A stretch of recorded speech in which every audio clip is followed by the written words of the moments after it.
Oke, baik. Bismillahirrahmanirrahim. Assalamualaikum warahmatullahi wabarakatuh. Ketemu lagi dengan saya di mata kuliah Arsitektur Perangkat Lunak. Baik, kali ini kita akan melanjutkan pertemuan kemarin yang sempat tertunda. Jadi ketika kemarin, mohon maaf, saya tidak bisa hadir untuk masuk ketika sesi luring ya, karena ada kendala di rumah saya maksudnya. Oke, kemudian yang selanjutnya kemarin itu hanya saya berikan materi di sesi daring, jadi belum ada penjelasan sama sekali. Jadi untuk kali ini saya akan sedikit mereview dari pertemuan yang kemarin, yaitu pertemuan yang keempat. Sekarang itu adalah pertemuan keenam ya. Jadi pertemuan keenam ini saya buat untuk menggabungkan antara pertemuan keempat dan pertemuan 5 yang kemarin saya tidak bisa hadir, seperti itu. Jadi akan saya jelaskan pada pertemuan ini, yaitu yang pertama adalah modeling and notation. Jadi pada materi modeling and notation ini saya akan bagi menjadi 3 part, yaitu part 1, part 2, part 3. Jadi nanti ada modeling notation yang satu kita membahas tentang flowchart, kemudian yang kedua nanti kita membahas tentang ERD, dan yang ketiga nanti kita akan membahas tentang UML, seperti itu. Kita menuju yang pertama, modeling and notation part 1, yaitu adalah flowchart. Oke, flowchart adalah penggambaran secara grafik dari langkah-langkah dan urutan prosedur dari suatu program. Jadi flowchart itu langkah-langkahnya. Jadi otomatis kalian sudah tahu flowchart itu seperti apa dan gambarannya seperti apa. Kalian otomatis sudah pernah tahu. Nah, definisinya dari flowchart itu sendiri adalah penggambaran secara grafik. Jadi namanya flowchart harus ada grafiknya, harus ada gambarnya, nah, seperti itu, dan harus ada simbol-simbolnya. Dan simbol-simbol itu sudah sesuai dengan kaidah flowchart, seperti itu. Flowchart menolong analisis dan programmer untuk memecahkan masalah dalam keadaan ke dalam segmen-segmen yang lebih kecil dan menolong dalam menganalisis alternatif-alternatif lain dalam pengoperasian. Jadi untuk flowchart itu menggambarkan secara gamblang apa yang dikerjakan oleh suatu analisis atau programmer. Flowchart biasanya mempermudah penyelesaian suatu masalah, khususnya masalah yang perlu dipelajari atau dievaluasi lebih lanjut. Otomatis setiap kali kalian membuat suatu program, itu adalah kalian membuat suatu masalah. Nah, tujuan dari flowchart itu sendiri adalah yang pertama adalah menggambarkan suatu tahap penyelesaian masalah. Jadi ada tahapan-tahapan penyelesaian masalah, seperti itu urutannya. Dan yang kedua adalah secara sederhana, terurai, rapi, dan jelas. Otomatis kalian kalau melihat flowchart saja itu sudah tahu alurnya seperti apa. Menggunakan simbol-simbol standar. Nah, nanti kita akan membahas simbol-simbolnya seperti itu. Mohon maaf. Oke. Flowchart menggambarkan. Sebentar, ini saya hapus dulu. Tidak bisa dihapus ya. Oke. Langsung saja. Flowchart digambarkan dari halaman atas ke bawah, ini pedomannya. Jadi urutan-urutan membuat flowchart itu seperti apa. Jadi dari atas ke bawah dan dari kiri ke kanan. Jadi ketika membuat itu bisa dari kiri ke kanan, seperti itu. Aktivitas yang digambarkan harus didefinisikan secara hati-hati dan harus dimengerti oleh pembacanya. Jadi pembaca ini bukan hanya orang-orang yang paham membaca saja, jadi orang awam pun itu juga harus paham ketika membaca flowchart kalian yang kalian buat, seperti itu. Kapan aktivitas dimulai dan berakhir harus ditentukan secara jelas. Nah, ketika start dan end-nya itu juga harus dijelaskan. Kapan start-nya, dimulainya, dan kapan berakhirnya. Jangan ketika kalian sudah membuat end, ternyata ada yang belum diselesaikan masalahnya. Setiap langkah-langkah dari aktivitas harus menguraikan dengan menggunakan deskripsi kata kerja. Misalnya, menghitung luas persegi. Jadi, di dalamnya itu deskripsinya itu adalah kata kerja. Menghitung luas persegi, mengumpulkan data, mensubmit data, atau mengupload apa, atau mengerjakan apa, atau menghitung apa, seperti itu. Setiap langkah-langkah dari aktivitas harus berada pada urutan yang benar. Jadi harus benar ketika urutannya itu di atas menghitung atau di atas langkah ini itu harus sesuai. Jangan apa ya istilahnya. Kadang ada membuat flowchart itu dibolak-balik. Maksudnya dibolak-balik setelah mengerjakan suatu hal atau mengerjakan aktivitas, ternyata ada aktivitas yang belum dikerjakan, dia harus kembali lagi ke awalnya. Jadi ketika membuat flowchart itu harus tahu urutannya seperti itu. Nah, pedomannya selanjutnya adalah lingkup dan ring dari aktivitas yang sedang digambarkan harus ditelusuri dengan hati-hati, ya seperti tadi. Jangan membolak-balik seperti itu. Jadi urutannya itu harus tahu. Percabangan-percabangan atau forking yang memotong aktivitas yang sedang digambarkan tidak perlu digambarkan pada flowchart yang sama. Ketika ada flowchart yang sama itu tidak perlu digambarkan dua kali. Misalnya pengiriman itu kan ada dua. Misalnya dalam suatu flowchart apa ya? Flowchart penjualan. Nanti pengiriman ada dua. Pengiriman via express, via reguler nggak usah dibuat seperti itu. Jadi pengiriman ya digambarkan secara langsung jadi satu aja pengiriman. Nah nanti ketika pengiriman ada dua tipe pengiriman dari flowchart itu tadi itu bisa digambarkan dalam flowchart yang lebih detail lagi atau di DFD yang level selanjutnya seperti itu. Kemudian simbol dan konektor harus digunakan dan percabangannya diletakkan pada halaman yang terpisah atau hilangkan seluruhnya bila percabangannya tidak berkaitan dengan sistem. Nah, seperti tadi, kalau ada percabangan atau simbol-simbol yang tidak berkaitan dengan sistem, itu otomatis dihilangkan saja. Gunakan simbol-simbol flowchart yang standarnya saja. Oke. Mohon maaf, ini kecoret-coret terus ya.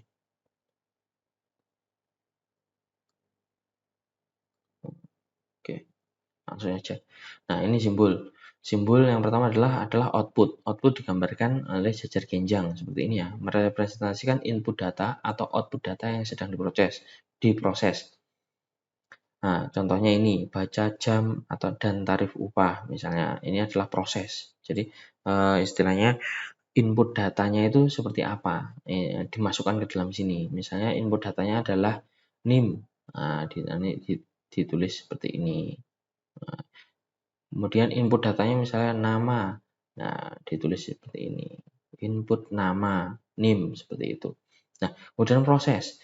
Proses dinotifikasikan disimbolkan seperti ini, persegi ya, seperti itu. Mempresentasikan operasi, jadi proses. Misalnya hitung upah kotor, hitung luas persegi, hitung nilai akumulasi, hitung IPK, hitung jumlah barang, seperti itu. Itu proses. Nah, itu digambarkan persegi panjang, seperti itu. Kemudian selanjutnya adalah penghubung, konektor. Nah, penghubung ini dihubungkan bulat. Nah, keluar ke atau masuk dari bagian lain flowchart khususnya halaman yang sama. Jadi ketika flowchart itu berbeda halaman, itu konektornya harus diberikan seperti ini. Misalnya ada kamu membuat flowchart satu halaman terus tidak cukup, otomatis nanti diberikan penghubung seperti ini. Nah, kemudian selanjutnya adalah anak panah merepresentasikan alur kerja. Misalnya ini seperti ini. Nah, sudah tahu. Penjelasan seperti ini digunakan untuk komentar tambahan. Nah, ini kalau misalnya ada komentar-komentar tambahan ketika suatu proses atau suatu deskripsi di dalam simbol itu tidak jelas. Nah, seperti ini. Misalnya ada proses yang tidak jelas, mungkin belum jelas, urutkan sebelum pembayaran. Nah, ini diurutkan sesuai apa? Nah, nanti dikasih kolom komentar seperti ini. Berdasarkan nomor pelanggan. Ini enggak di garis seperti ini ya. Jadi simbolnya seperti ini. Ada strip ini, kemudian ininya tidak sambung seperti itu. Jadi biar tahu kalau bahwasanya ini adalah komentar. Kemudian coret-coret.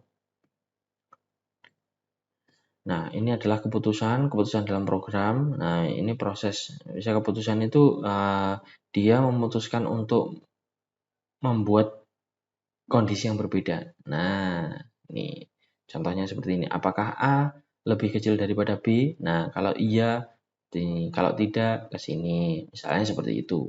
Jadi keputusan itu disimpulkan adalah apa ya ini?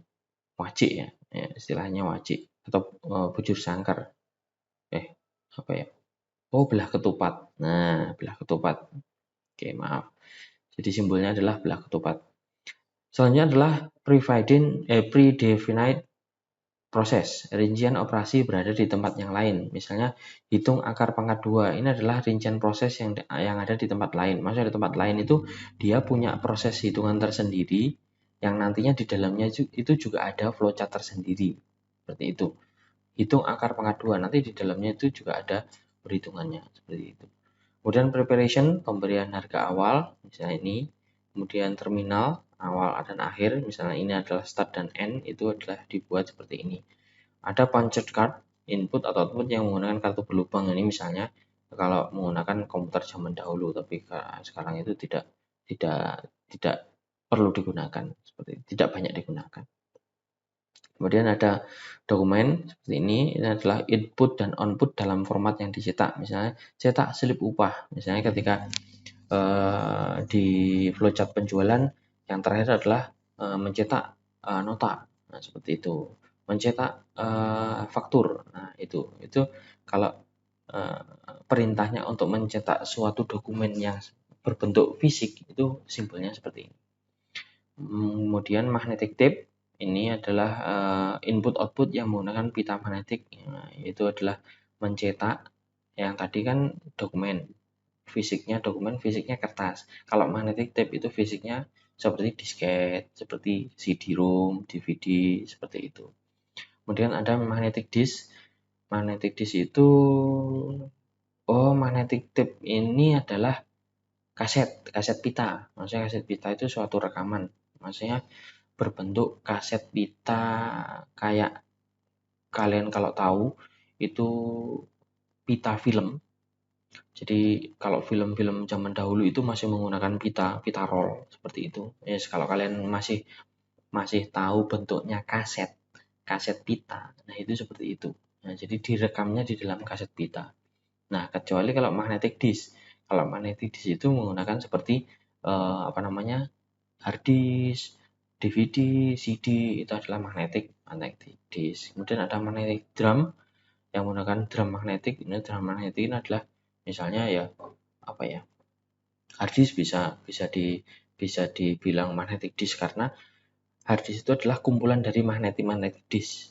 Nah, kalau kamu buka hard disk itu adalah ada beberapa piringan-piringan. Nah, itu berbentuk drum kan seperti drum kalau misalnya dia tebal. Nah, seperti itu.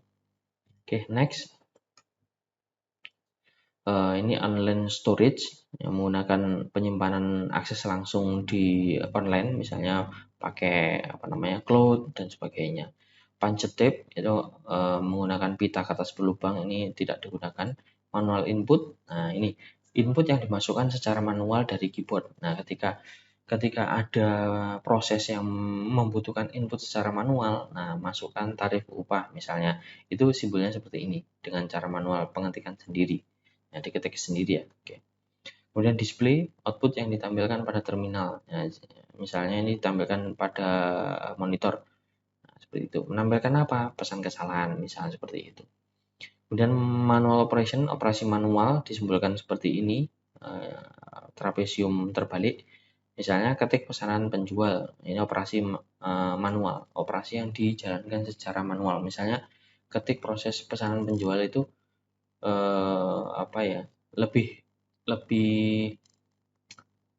lebih global daripada manual input. Kalau manual input itu lebih detail. Misalnya pengetikan tarif upah hanya diketikkan tarifnya saja.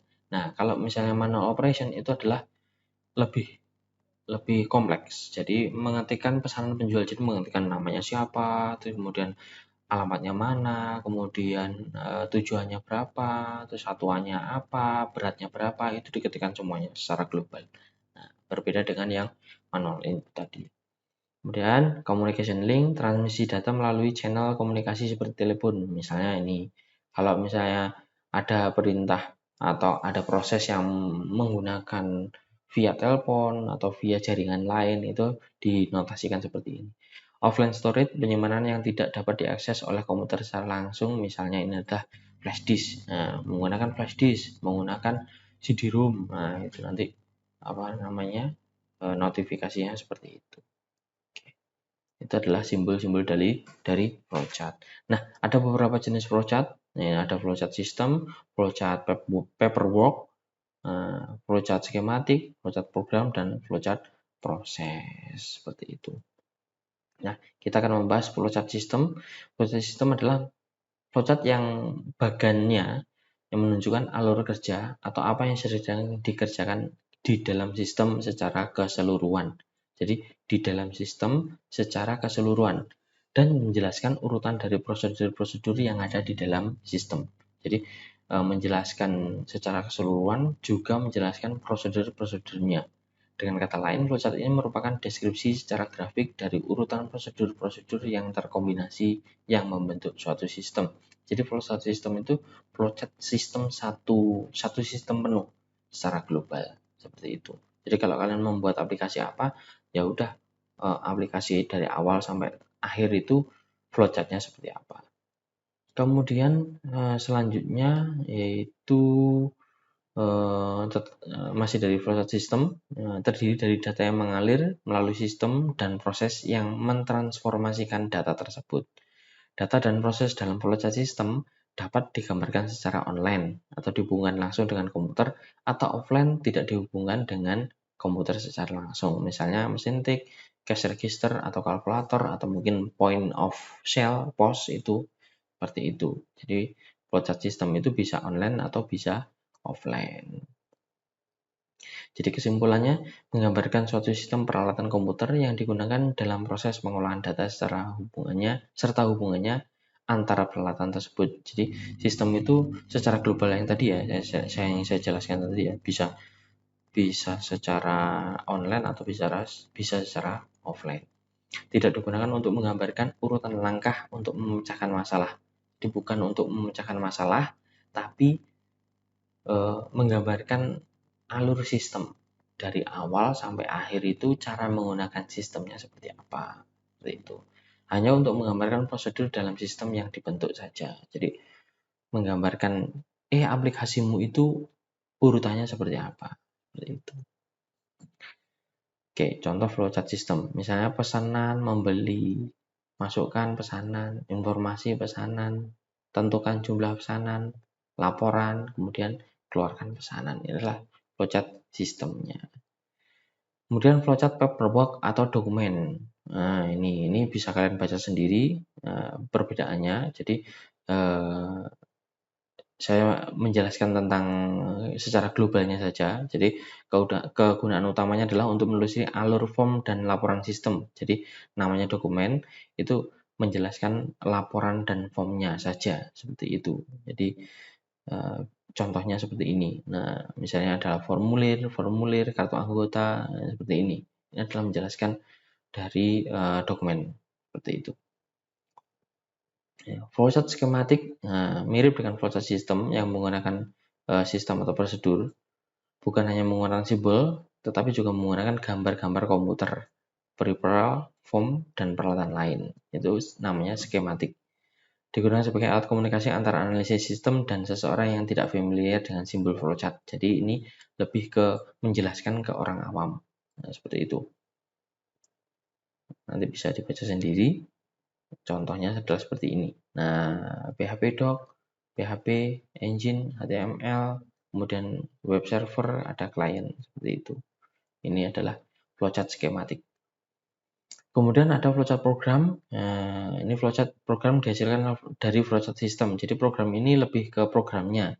Jadi merupakan keterangan yang lebih rinci tentang bagaimana setiap langkah program prosedur yang sesungguhnya.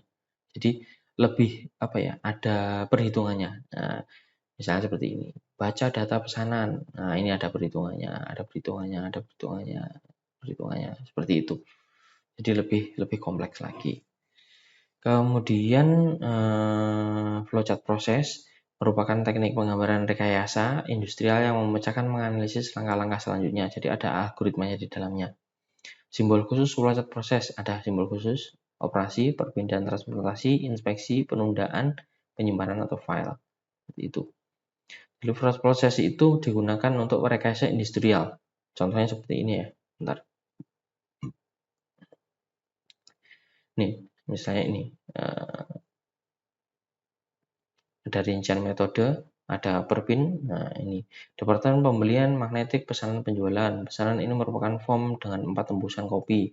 Dari sini nanti menuju ke sini disimpan, kemudian diproses, kemudian diapakan, seperti itu ya. Ini adalah flowchart proses. Nah, setelah flowchart kita menuju ke DFD, yaitu diagram alir data. Data flow diagram adalah suatu diagram yang menggunakan notasi-notasi untuk menggambarkan arus dari data. Namanya alir, otomatis dia menjelaskan tentang arusnya ya. Oke. Tujuannya memberikan indikasi mengenai bagaimana data ditransformasikan. Menggambarkan fungsi-fungsi dan subfungsi. Nah, simbol DFD seperti ini. Ada kotak sebagai terminator, kemudian arus data, kemudian prosesnya bulat, kemudian simpanan data adalah 2 set seperti ini, 2 garis, 2 line. Syarat-syaratnya pemberian nama untuk setiap komponen DFD, itu pemberian nomor pada komponen proses, penghindaran penggambaran DFD yang rumit, pemastian DFD yang dibentuk itu konsisten secara logika. Pilih notasi, ini tipsnya ya, pilih notasi sehingga proses didekomposisi atau tidak. Nama proses harus terdiri dari kata kerja dan kata benda. Nama yang dipakai untuk proses, data store, dan data flow harus konsisten. Setiap level harus konsisten aliran datanya dengan level sebelumnya. Usahakan agar external entity pada setiap level konsisten dengan peletakannya. Ini silakan dibaca sendiri. Oke, usahakan membaca. Kesalahan pembuatan DFD, mempunyai input tapi tidak menghasilkan output. Nah, ini salah. Menghasilkan output tapi tidak punya input. Nah, salah juga. Input yang masuk tidak sesuai dengan kebutuhan proses, data store tidak ada, tidak memiliki keluaran, atau data store tidak memiliki masukan, hubungan langsung dengan antar entitas luar. Jadi tidak ada hubungannya. Seperti itu. Nah, ini kesalahan membuat DFD. Jadi alurnya itu masuk semuanya, tapi nggak ada outputnya. Seperti itu. Nah, ini ada outputnya tapi nggak ada. Nah, seperti itu. Tadi ya.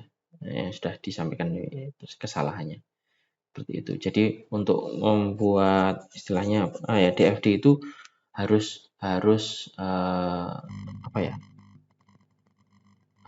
mudah dipahami. Jadi DFD itu jangan seperti flowchart. Kalau flowchart itu lebih global, itu lebih ke semuanya. Nah, kalau DFD itu bisa dikembangkan atau bisa dimampatkan menjadi lebih kecil, lebih per bagian-bagian. Misalnya ada sistem penjualan. Nah, nanti ada DFD untuk login, DFD untuk pesanan, DFD untuk order, DFD untuk misalnya pengiriman. Nah, seperti itu. Jadi DFD itu bisa per istilahnya per bagian seperti itu. Karena ada DFD level 0, level 1, level 2 seperti itu. Jadi lebih kompleks seperti itu. Oke, itu saja yang bisa saya sampaikan di pada yang sesi DFD ini ya. Oke. Sebentar saya carikan yang selanjutnya. Kita menuju ke ERD. Kita pembahasannya secara global saja. Tidak usah secara detail karena sudah saya upload di Bebas Umbu. Jadi untuk modeling dan notation, modeling and notation yang part kedua ini membahas tentang entity relationship diagram. Jadi komponen dari ERD itu sudah tahu sendiri, ada entitas, ada atribut, ada relasi, ada derajat kardinalitas, dan penentuan primary key, seperti itu. Entitas merupakan objek yang mewakili suatu dalam dunia nyata dan dapat dibedakan antara satu dengan lainnya, harus bersifat unik. Seperti itu. Memiliki atribut yang mendeskripsikan karakteristik dari objek tersebut, dapat berupa fisik, abstrak, dan kejadian. Ada fisik seperti benda, abstrak itu misalnya departemen pekerjaan, seperti itu, dan kejadian. Kejadian itu adalah pembelian, penjualan, seperti itu, atau kegiatan, seperti itu. Contohnya, nah ini ada mahasiswa. Mahasiswa itu entitas ya, seperti itu. Dia memiliki atribut apa? Atribut NIM, atribut nama, juga atribut alamat, seperti itu. Di dalam entitas mahasiswa berisi beberapa atribut. Nah, ini ada NIM, nama kelas, dan alamat. Disebut dengan atribut atau field. Jenis atribut ada atribut key, misalnya NIM, NIK, SVN. Kemudian ada atribut simple, misalnya tempat lahir, tahun, pekerjaan. Atribut komposit dalam beberapa bagian, misalnya alamat. Seperti itu. Kemudian multi value atribut yang dapat diisi lebih dari satu. Misalnya hobi, gelar.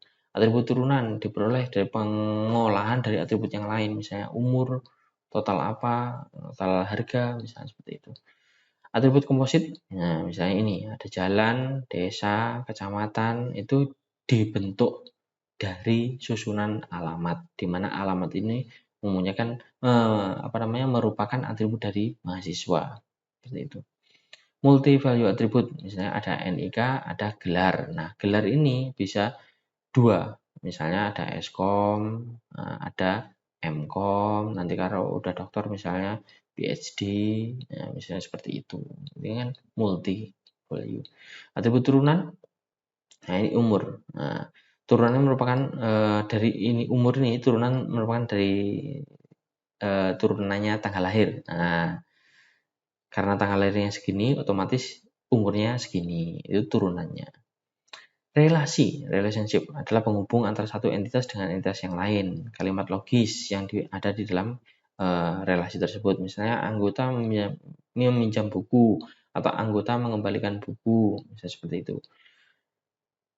Jenis relasi unary, relasi satu entitas, binary, relasi dua entitas, ternary, relasi antar tiga entitas atau lebih. Misalnya unary digiri, ini pegawai melapor. Nah, jadi satu arah atau satu sambungan seperti itu ya, satu relasi. Nah, seperti itu. Jadi pegawai itu melapor, nanti laporannya itu bisa juga dilihat oleh pegawai. Binary misalnya, binary itu dua entity. Nah, mahasiswa bisa mengambil mata kuliah seperti itu. Ternary, nah ini antara dosen, mata kuliah dengan ruangan, misalnya ini saling berhubungan. Nah, seperti itu. Tapi kalau kita lebih mengembangkan di aplikasi itu akan banyak menemukan seperti ini, ternary. Jarang akan menemukan binary atau unary. Derajat kardinalitas itu hubungan antara entitas yang ditandai oleh derajat kardinalitas. Fungsi derajat kardinalitas adalah untuk menentukan entitas kuat dan entitas lemah. Ada 3 jenis, one to one to many, many to many. Ini contohnya ini aja. Nah, misalnya relasi one to one. Jadi arahnya itu ya satu-satu. Di dalam tabel A itu ada 3, di dalam tabel B ada 3, itu ya satu-satu. Misalnya seperti ini, one to one. Kalau one to many, itu satu itu bisa arahnya ke beberapa. Kalau many to many, itu bisa bolak-balik. Nah, bisa beberapa arah. Jadi tabel A itu bisa ke semua arah, tabel B itu juga bisa ke semua arah. Nih, misalnya contohnya kalau one to one tadi ya, itu manajer itu hanya bisa berada di satu departemen. Ya, tidak boleh dia manajer itu sampai beberapa departemen, nggak boleh. Ya, nggak boleh. Jadi ketika suatu manajer, misalnya kaprodi ya, kaprodi itu ya tempatnya ya di satu prodi. Nggak bisa kaprodi TI itu juga merangkap di kaprodi kesehatan, ya nggak boleh. Itu one to one. Nah, kalau one to many itu employee, pegawai itu antara pegawai dengan departemen. Jadi departemen satu prodi itu bisa memiliki N pegawai. Banyak pegawai. ya, satu atau lebih, ya, satu atau lebih. Jadi apa ya? Suatu misalnya katakanlah prodi, prodi itu mempunyai beberapa anggota. Anggota itu bukan hanya dosen saja, juga mahasiswa juga. Jadi prodi itu bisa memiliki satu mahasiswa, satu dosen, atau lebih. Nah, seperti itu. Jadi satu prodi memiliki, memiliki ya. Di sini ada tulisannya ini. Satu prodi memiliki minimal satu N, N minimal satu atau lebih, seperti itu. Nah, ini many to many, many to N. Nah, ini antara employee atau pegawai dengan suatu project atau kerjaan. Jadi many to N. Jadi setiap entitas A dapat berhubungan dengan banyak entitas B. Dan sebaliknya, setiap entitas B juga dapat berhubungan dengan banyak entitas A. Jadi ada beberapa karyawan, ada beberapa dosen, itu bisa dengan beberapa project, atau project itu istilahnya kerjaannya dosen misalnya ngajar dan ngajar mahasiswa, ngajar penelitian, pengabdian, dan penelitian, pengabdian, pengajaran. Nah, ada 3 ini misalnya ya, projectnya adalah 3. Jadi kita tentukan 3 di sini. Nah, dosen itu banyak. Jadi 3 ini bisa berhubungan dengan banyak dosen. Dosen A misalnya bisa pengajaran saja, dosen B bisa pengajaran, pengabdian, dan penelitian. Nah, dosen C bisa penelitian, pengajaran. Nah, seperti itu. Nah, itu many to many, seperti itu. Oke, jadi dari relasi ERD entity relationship diagram. Nah, itu adalah menggambarkan hubungan antara entitas satu dengan entitas yang lain. Oke, saya informasikan bahwasanya tugas dari pertemuan kali ini adalah membuat entity relationship diagram. Jadi membuat entity hanya di istilahnya hanya di satu bagian saja. Misalnya kamu membuat suatu aplikasi yang ada di sisinya, ada di bidangnya penjualan. Jadi buat ERD secara global. Jadi secara keseluruhan. Jadi penjualanmu itu ERD-nya seperti apa? Tolong dibuat seperti itu. Kemudian untuk kita meneruskan yang tugas apa kemarin itu, yang bentar saya buka tugasnya. Yang kemarin itu adalah membuat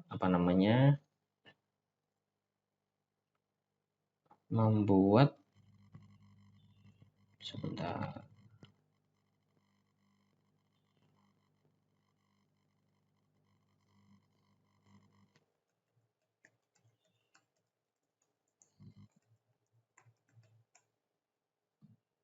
Membuat jurnal ya, konsep jurnal ya. Oke, buat konsep jurnal itu tolong diteruskan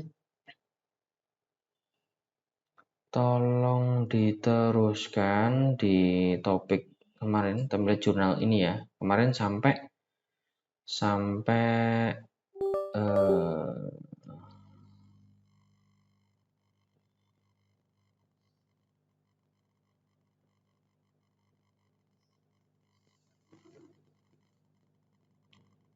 bentar.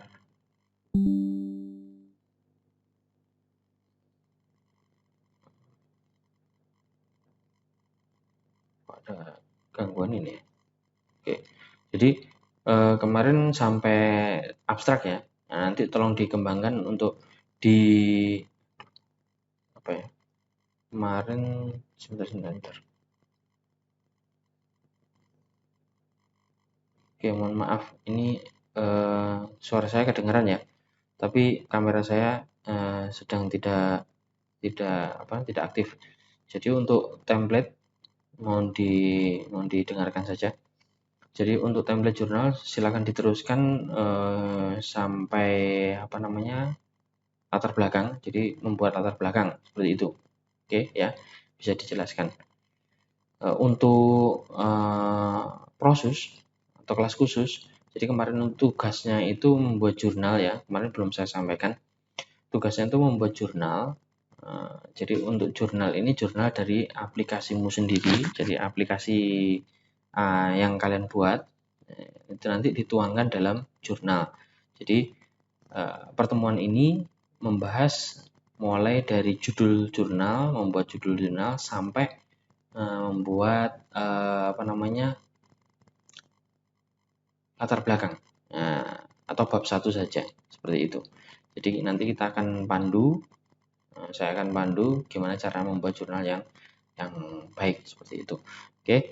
Oke, karena ada kendala teknis ini ya, kamera saya sedang mati nih, nggak tahu nih kenapa. Nanti akan saya lihat dulu. Oke, sementara itu saja materi yang saya sampaikan. Jadi untuk pertemuan ini adalah pengulangan dari yang materi kemarin.